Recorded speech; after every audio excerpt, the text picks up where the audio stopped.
ಚಿತ್ಪ್ರಕಾಶಂಗೆ ಸ್ಥಿರ ಮುಕ್ತಿ ಕೌಶಂಗೆ ದುರಿತನಾಶಂಗೆ ಗಿರೀಶ ಓಮೇಶಂಗೆ ಗುರು ಶಂಭುವಿಗಂ ನತನಪ್ಪೆ.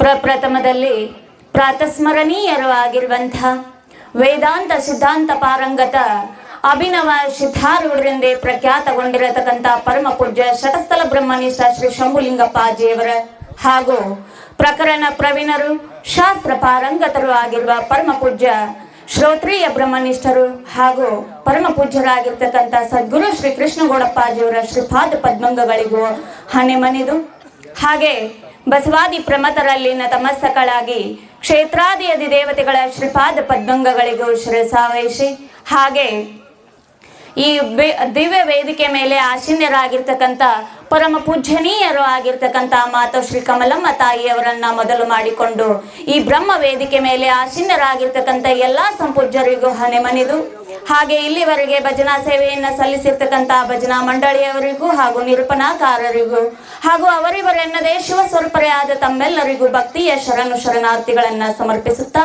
ಆತ್ಮೀಯರು, ಎನ್ನ ಆತ್ಮೀಯ ಗುರು ಬಾಂಧವರೇ, ಯಾವ ಈ ಸುಕ್ಷೇತ್ರ ಕೋಲೂರ ಗ್ರಾಮದಲ್ಲಿ ಗುರು ಪೌರ್ಣಮಿಯ ನಿಮಿತ್ತವಾಗಿ ಒಂದು ಕಾರ್ಯಕ್ರಮವನ್ನು ಹಮ್ಮಿಕೊಳ್ಳಲಾಗಿದೆ.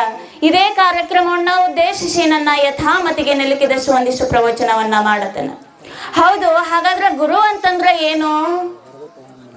ಗು ಅಂತಂದ್ರೆ ಕತ್ತಲೆ, ರು ಅಂತಂದ್ರೆ ಬೆಳಕು. ಅಜ್ಞಾನ ಅಂತಕ್ಕಂಥ ಕತ್ತಲೆಯಿಂದ ಸುಜ್ಞಾನದೆಡೆಗೆ ಯಾವಾತನ ಕರೆದುಕೊಂಡು ಹೋಗ್ತಾನೋ ಆತನಿಗೆ ಗುರು ಅಂತಂದಿದ.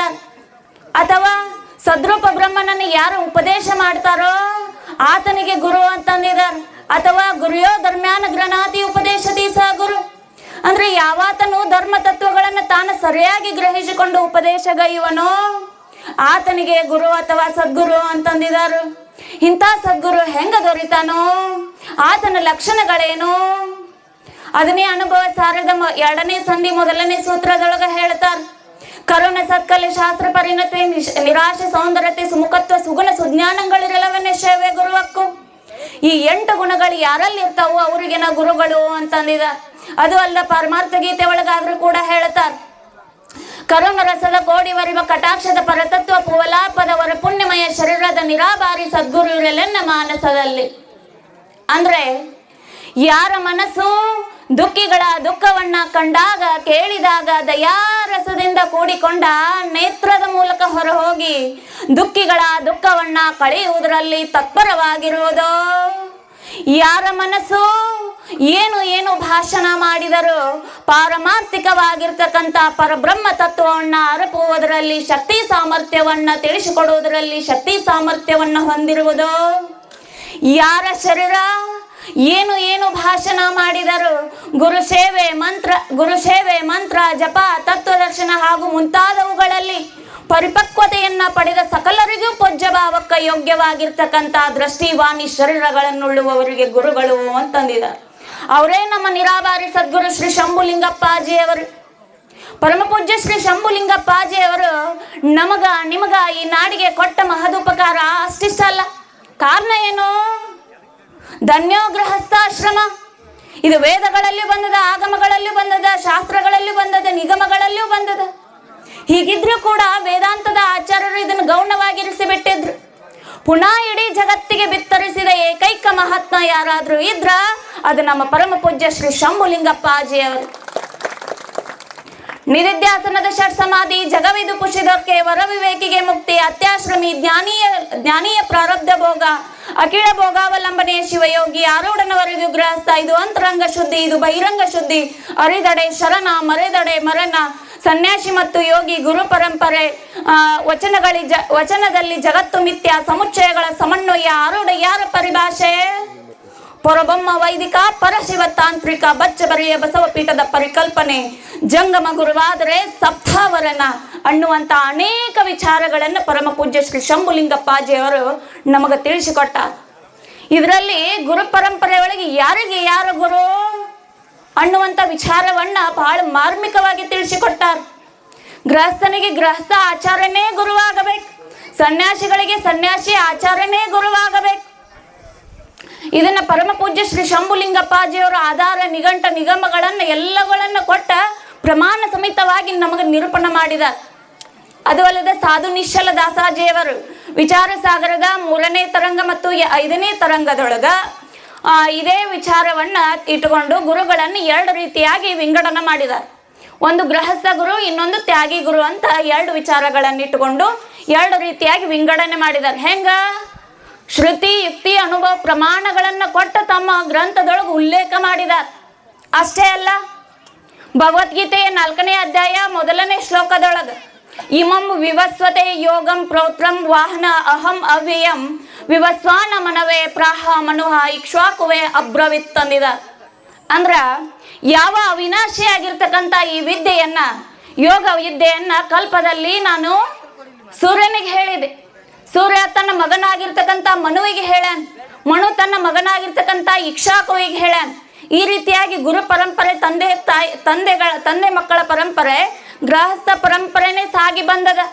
ಅಂತ ವಿದ್ಯೆಯನ್ನು ನಾನು ನಿನಗೆ ದಾರೆ ಎರೆದು ಕೊಡ್ತಾ ಇದ್ದೀನಿ ಕೃಷ್ಣ, ಅರ್ಜುನ ಅಂತ ಶ್ರೀಕೃಷ್ಣ ಪರಮಾತ್ಮ ಬೋಧನೆ ಮಾಡುವಂತವನಾಗಿದ್ದ. ಅಷ್ಟೇ ಅಲ್ಲ, ವೇದಗಳಲ್ಲಿ ಆಗಮಗಳಲ್ಲಿ ಕೂಡ ತದ್ವಿದ್ಧಿ ಪ್ರಣಿಪಾತೇನ ಪರಿಪ್ರಶ್ನೇನ ಸೇವೇಹ ಉಪದೇಕ್ಷಂ ತಿಥಿ ಜ್ಞಾನಂ ಜ್ಞಾನಾರ್ಥಂ ತತ್ವದರ್ಶನ ಅಂತಂದಿದ. ಅಂದ್ರ ಯಾವಾತನು ಶ್ರೋತ್ರಿಯ ಬ್ರಹ್ಮನಿಷ್ಠ ಗುರುವಿರುವನೋ ಆತನ ಬಳಿಗೆ ನೀವು ಹೋಗಿ ಶರಣಾಗತಿಯನ್ನ ಹೊಂದು. ಅದು ಅಲ್ಲದ ಅದೇ ಮಾತನ್ನ ಮುಂಡೋಕೋಪನಿಷತ್ತಿನಲ್ಲಾದ್ರೂ ಕೂಡ ಹೇಳುವಂತವ್ರು ಆಗ್ತಾರೆ. ತದ್ವಿಜ್ಞಾನಾರ್ಥಂ ಸ ಗುರುವೇ ವಾಭಿಗಚ್ಚತ್ ಸಮಿತ್ಪಾನಿ ಶ್ರೋತ್ರಿಯಂ ಬ್ರಹ್ಮನಿಷ್ಠಂ ಅಂದಿದ. ಅಂದ್ರ ಯಾವಾತನು ಶ್ರೋತ್ರಿಯ ಬ್ರಹ್ಮನಿಷ್ಠ ಗುರು ಇರುವನೋ ಆತನ ಬಳಿಗೆ ನೀ ಹೆಂಗ್ ಹೋಗ್ಬೇಕು? ಸಮಿತ್ಪಾನಿ ಅಂತಂದ್ರ ಅಗ್ನಿ ಯಜ್ಞ ಯಾಗಾದಿಗಳಿಗೆ ಬೇಕಾಗಿರ್ತಕ್ಕಂಥ ಅರಳಿ ಮೊದಲಾದ 5 ತರಹದ ಕಟ್ಟಿಗೆಗಳನ್ನು ತೆಗೆದುಕೊಂಡ ಗುರುವಿನ ಬಳಿಗೆ ಹೋಗ್ಬೇಕು. ಯಾವ ಗುರುವಿನ ಬಳಿಗೆ? ಗೃಹಸ್ಥ ಗುರುವಿನ ಬಳಿಗೆ ಹೋಗ್ಬೇಕು. ಅಗ್ನಿ ಕ್ರಿಯೆಯನ್ನ ಮಾಡುವ ಅಧಿಕಾರ ಯಾರಿಗೈತಿ? ಗೃಹಸ್ಥನಿಗೈತೋ ಏನು ಸನ್ಯಾಸಿಗಳಿಗೈತೋ? ಗೃಹಸ್ಥನಿಗೆ ಐತಿ.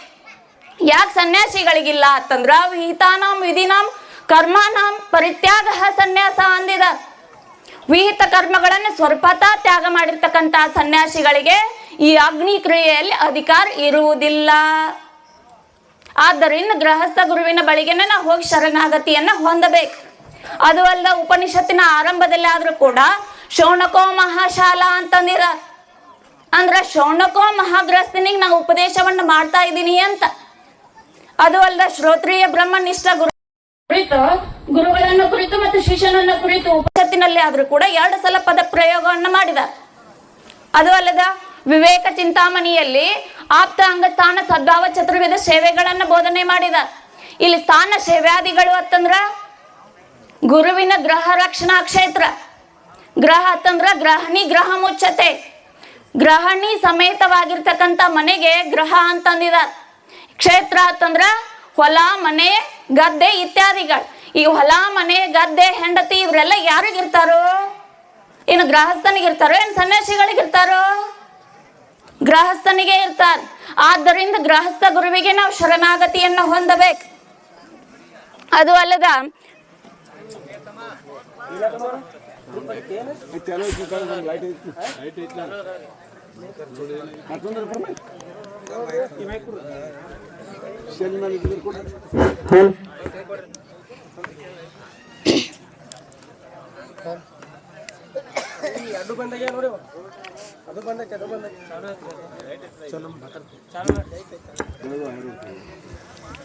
ಗೃಹಸ್ಥ ಗುರುವಿಗೆ ನಾವು ಶರಣಾಗತಿಯನ್ನ ಹೊಂದಬೇಕು. ಎಲ್ಲಿವರೆಗೆ ನಾವು ಗುರುವಿನ ಸೇವೆಯನ್ನ ಮಾಡಬೇಕು?